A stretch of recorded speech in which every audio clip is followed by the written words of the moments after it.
जो कुछ भी घट रहा है वह सब अद्भुत है।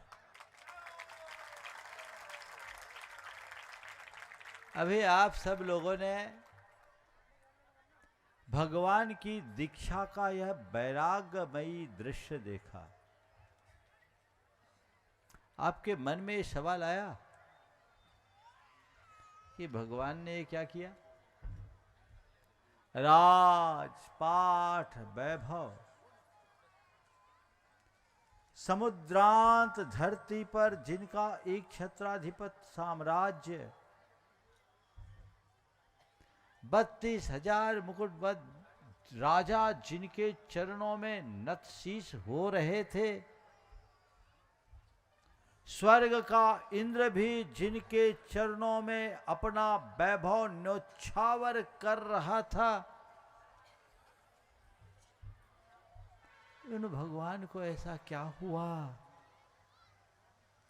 कि सबसे मुंह फेर कर वन की ओर आ गए? और वन की ओर आकर के क्या किया इन्होंने? राजपाट वैभव सत्ता संपत्ति सबको त्याग कर निर्गंथ अवस्था को धारण किया। आप लोगों ने, मुझे नहीं मालूम किस दृष्टि से देखा, आपने तो एक प्रोग्राम देखा, पंच कल्याणक हो रहा हो, महाराज करा रहे हैं, चलो अपन भी मजा ले लो, है ना। सवाल ये है कि आप इसका मजा ले रहे हैं या जीवन की असली मजा को पहचान रहे हैं? विचार हमें इसका करना है। किसी आयोजन, किसी उत्सव और किसी कार्यक्रम में सम्मिलित होकर कुछ पल के लिए आनंदित होना बहुत सामान्य सी बात है, लेकिन ऐसे आयोजनों के प्रयोजन को समझकर अपने जीवन को उत्सव में परिवर्तित करना असाधारण बात है। आज आवश्यकता जीवन के मर्म को पहचानने की है। भगवान ने अपने जीवन के मर्म को जाना। ऊपरी तौर पर भगवान के पास किसी चीज की कमी नहीं थी, थी क्या? फिर भी भगवान ने सब छोड़ दिया। क्यों? क्योंकि उन्हें पता था कमी बाहर नहीं होती, कमी भीतर है। क्या है?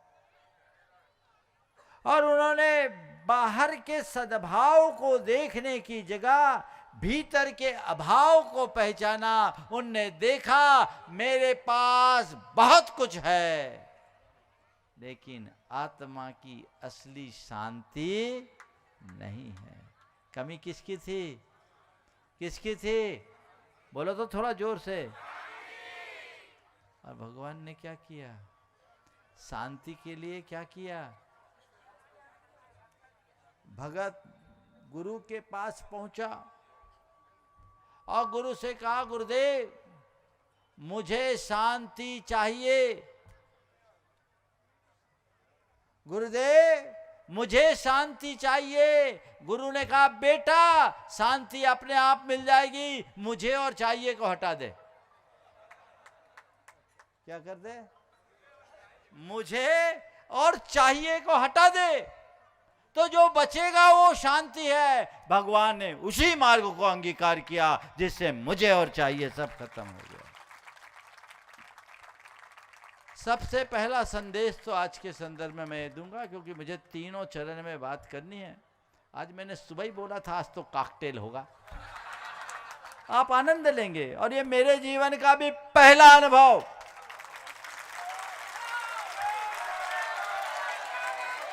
दीक्षा कल्याणक वन में तो हमने कई बार दिए,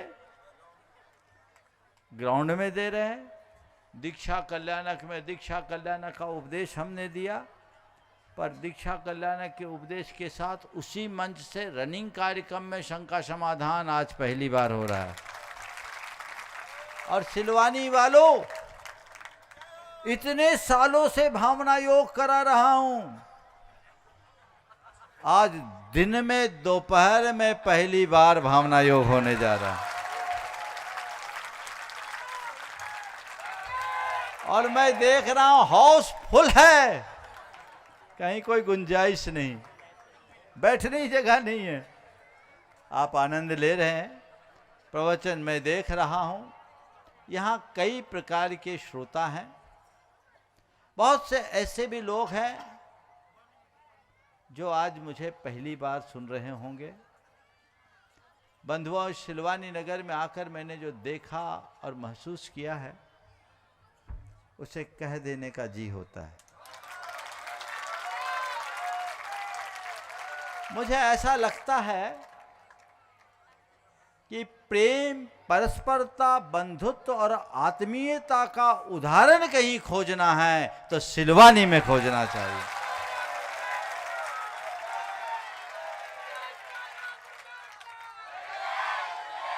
यहाँ की जनता में जिस तरह के धार्मिक भावना है और गुरुओं के प्रति अनुराग और प्रेम है, वो एक उदाहरण है। सभी लोगों ने मुझसे निवेदन किया, तो आज रविवार का कार्यक्रम हमने दे दिया, लेकिन आपका तो पुण्य ऐसा उछला कि पंचकल्याणक हो गया।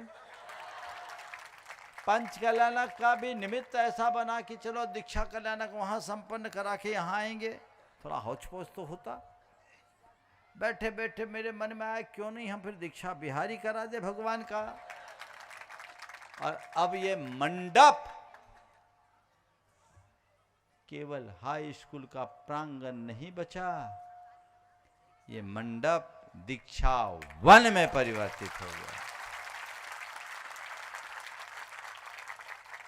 दीक्षा वन में आज आप सबको भावना योग करने का अवसर मिल रहा है। और दीक्षा वन में भगवान ने बट वृक्ष के नीचे भावना दीक्षा ली थी, तो हम सब भी इसी बट वृक्ष की छाया में आज भावना योग करेंगे।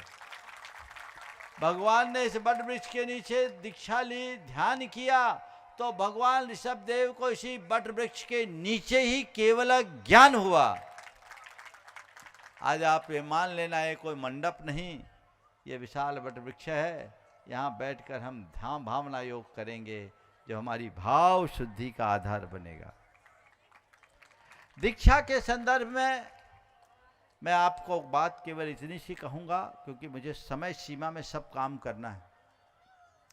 तो दीक्षा के संदर्भ में मैं बात केवल इतनी कहना चाहूँगा कि इस दीक्षा के दृश्य को देखकर, आप में से कोई दीक्षा लेने वाला तो नहीं है, और हो भी तो तत्काल हमारे पास अभी वैकेंसी नहीं। हाँ, है वो तो रहा हूं, वो हमारे ऊपर है ना। लेकिन दीक्षा लेना न लेना एक बात, मेरी दृष्टि में दीक्षा दो तरह की है। एक भेषगत दीक्षा और एक अभिप्रायगत दीक्षा। बंधे बंधाए संस्कारों को ग्रहण करके एक मुद्रा को धारण करना भेषगत दीक्षा है, और अपने जीवन की दिशा को सुनिश्चित करना अभिप्रायगत दीक्षा है।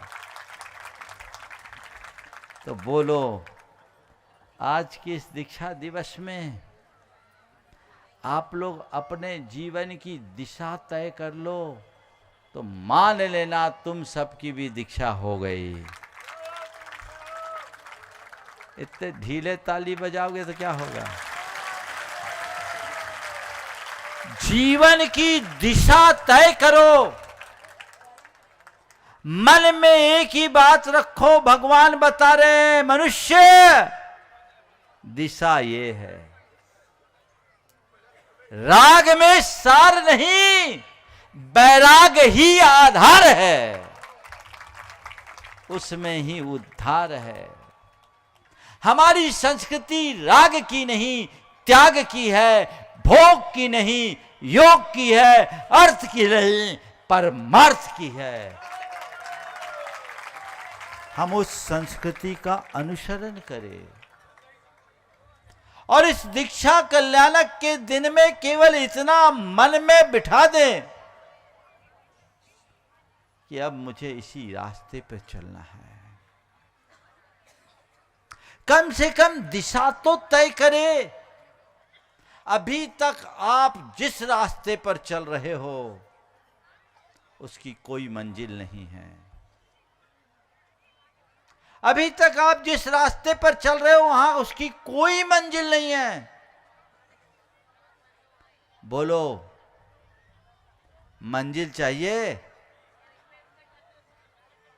ओम माताओं, माइक पहुंचा दूं?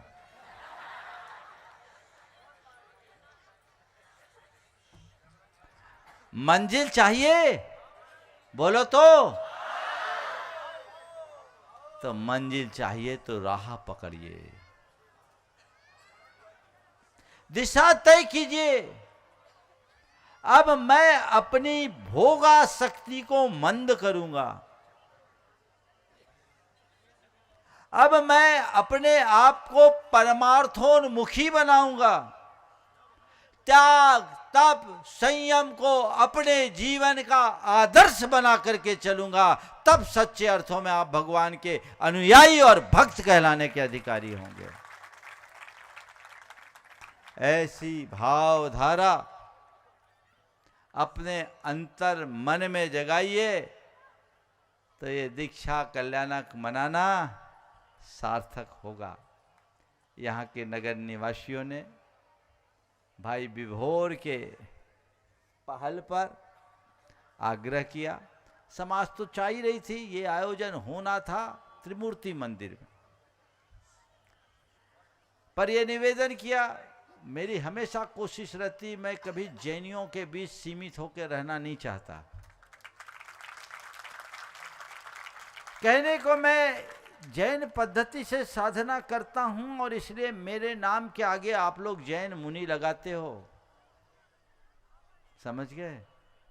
पर बंधुओं, मैं तो अपने आप को एक साधु मानता हूं। जैन आप बोलते हो, मैं चाहता हूं हर व्यक्ति के हृदय में वही साधुत्व की प्रतिष्ठा हो। और साधु का संबंध किसी एक वर्ग, किसी एक परंपरा, किसी एक संप्रदाय से सीमित नहीं रहता। साधु तो सूरज जैसा जीवन जीता है, जो अमीर के महल और गरीब की कुटिया सबको रोशन करता है। और यही संदेश सबको होना चाहिए। हमें प्राणी मात्र के कल्याण का पाठ पढ़ना चाहिए। इसलिए जब ये निवेदन आया, मैंने इन लोगों से कहा, खासकर अभिषेक भाई बहुत लगे थे उस समय, पंचकल्याण की तो कोई बात ही नहीं थी। ये लोग तो जुगाड़ कर रहे थे, महाराज रुख कैसे जाए, वैकेंसी निकालते जाए। हमने कहा भाई अगर ऐसा भाव है लोगों को तो हमें उसे प्राथमिकता देनी चाहिए।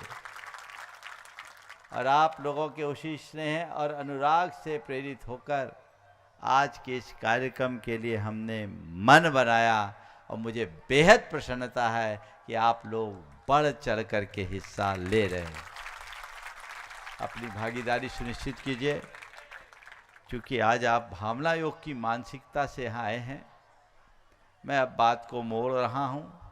प्रवचन तो रोज़ सुनते हैं, जो लोग पहली बार सुन रहे हैं, मैं तो आपको इतना ही कहता हूँ, थोड़ा कहो ज़्यादा समझना। संक्षेप में भी बातें समझी जा सकती है ना। एक ने कहा भाई हमें रामायण सुननी है और समय कम है, अब बताओ हमें रामायण सुननी है, समय कम है। तो उन्होंने कहा भैया तुम्हें रामायण सुननी है पूरी की आधी? बोले पूरी। बोले कोई बात नहीं, हम तुम्हें पूरी रामायण सुना देते हैं। पूरी रामायण सुना देते हैं। टाइम नहीं है? बोले चिंता मत करो, हम थोड़े ही समय में सुना दें। ये सुनाओ। उनने कहा एक हते राम एक थे रामन्ना, एक हते राम एक थे रामन्ना, जे छत्री बे बामन्ना, इनने उनकी नार चुराई उनने उनको मारन्ना। एक राम हते एक रामन्ना, जे छत्री बे बामन्ना, उनने उनकी नार चुराई उनने उनको मारन्ना, और बात बात में हो गो बातन्ना, और तुलसी ने लिख दो पोथन्ना। हो गई ना रामायण? मेरी रामायण भी पूरी हो गई। जीवन का सार, आज के प्रवचन का सार, जीवन की दिशा तय कीजिए। जीवन की दिशा निश्चित करना ही अंतरंग की दीक्षा है। वो अपने भीतर घटित कर लीजिए, जीवन का उद्धार हो जाएगा।